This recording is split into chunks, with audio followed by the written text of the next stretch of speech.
धर्मस्य प्रसमायेतरस्य च अवतीर्णो हि भगवानंसेन जगदीश्वरः स कथं धर्मसेतूनां भक्त्या कर्ता विरचिता प्रतीपमचारद ब्रह्मन् परताराभिमर्दर्शनम्। परीक्षित ने पूछ लिया, बोले महाराज धर्म संस्थापनाय धर्मस्य, बोले कृष्ण का अवतार तो हुआ धर्म की स्थापना करने के लिए। बोले महाराज ये कहाँ का धर्म है? दूसरे की स्त्रियों के साथ में नाचना, रास करना, ये धर्म का जो है ये लक्षण नहीं है, ये तो किसी कामी पुरुष के लक्षण हैं। बोले भगवान ने ऐसा क्यों किया?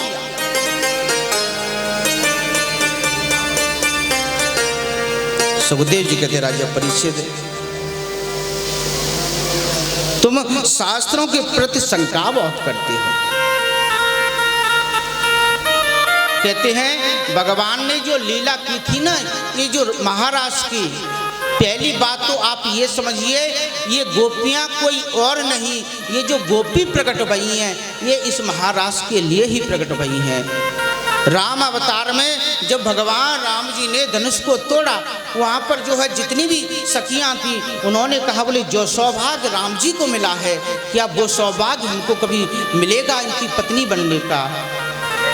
कहते हैं वही सब सखियां इस द्वापर में आकर के गोपियां हुई हैं। भगवान राम जो वनवास के लिए गए हैं, जितने भी संत महात्मा भजन कर रहे थे वो भगवान राम को चाहते थे। भगवान कहते हैं, बोले इस समय तो मैं मर्यादा में बंधा हुआ हूँ, लेकिन तुम्हारी मन की इच्छा पूरी मैं द्वापर युग में करूँगा। जब मत्स्य अवतार लिया, कच्छप अवतार लिया, कहते हैं ये गोपियां कोई और नहीं, उपासना कांड के जितने भी जो मंत्र हैं वो सब ये गोपियां बन करके आए हैं। दूसरी बात, ये जो महारास लीला थी ये कोई साधारण लीला नहीं थी, काम विजय प्रत्या, बोले ये काम पर विजय प्राप्त करने के लिए की गई लीला थी। जो कामदेव के मन में अभिमान था कि मैंने सबको जीत लिया है, कृष्ण के ऊपर भी विजय प्राप्त करूंगा, उस काम पर विजय प्राप्त करने के लिए कृष्ण ने ये महारास की लीला की। तीसरी बात, जो काम भगवान कर सकते हैं उसको हम कभी नहीं कर सकते।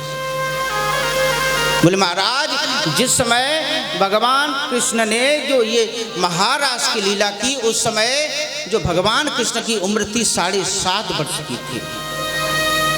दूसरी बात, भगवान को समझना बहुत मुश्किल है।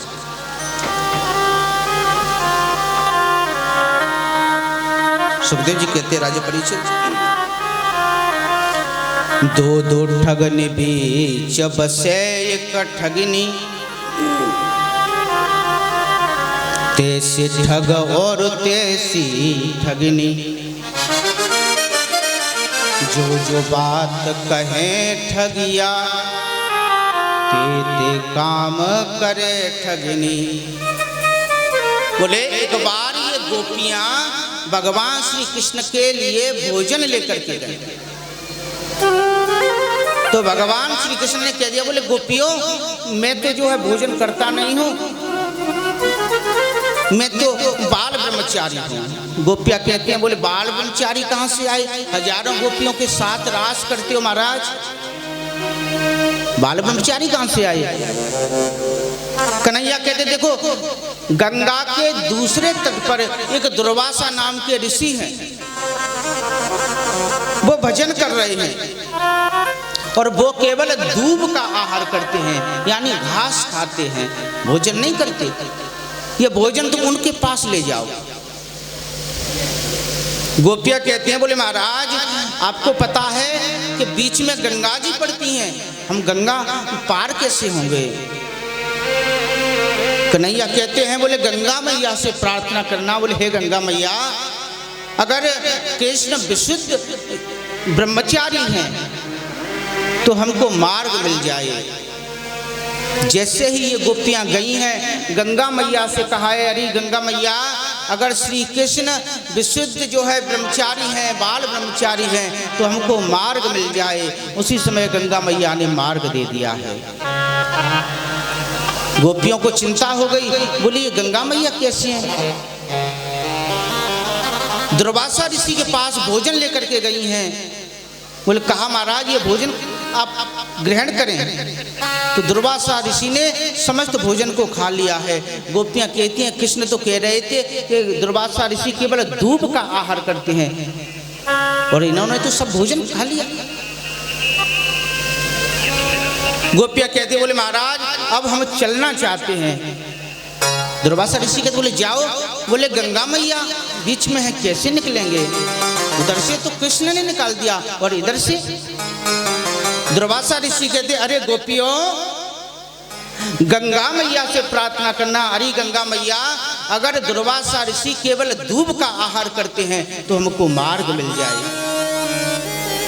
और जैसे ही गंगा मैया से आकर के प्रार्थना की है गोपियों ने, अरे गंगा मैया, अगर दुर्वासा ऋषि केवल दूब का आहार करते हैं तो हमको मार्ग प्रदान करें। उसी समय गंगा मैया ने मार्ग प्रदान कर दिया है। वही बात गोपी कह रही हैं, दो दो ठगन बीच बसे एक ठगिनी, तैसे ठग और तैसी ठगिनी, जो जो काम कहें ठगिया, ते ते काम करे ठगिनी। वही बात सुखदेव जी समझा रहे हैं। बोले राजा परीक्षित, भगवान को तुम कभी नहीं जान पाओगे, उनकी माया विचित्र है, उनकी लीला विचित्र है।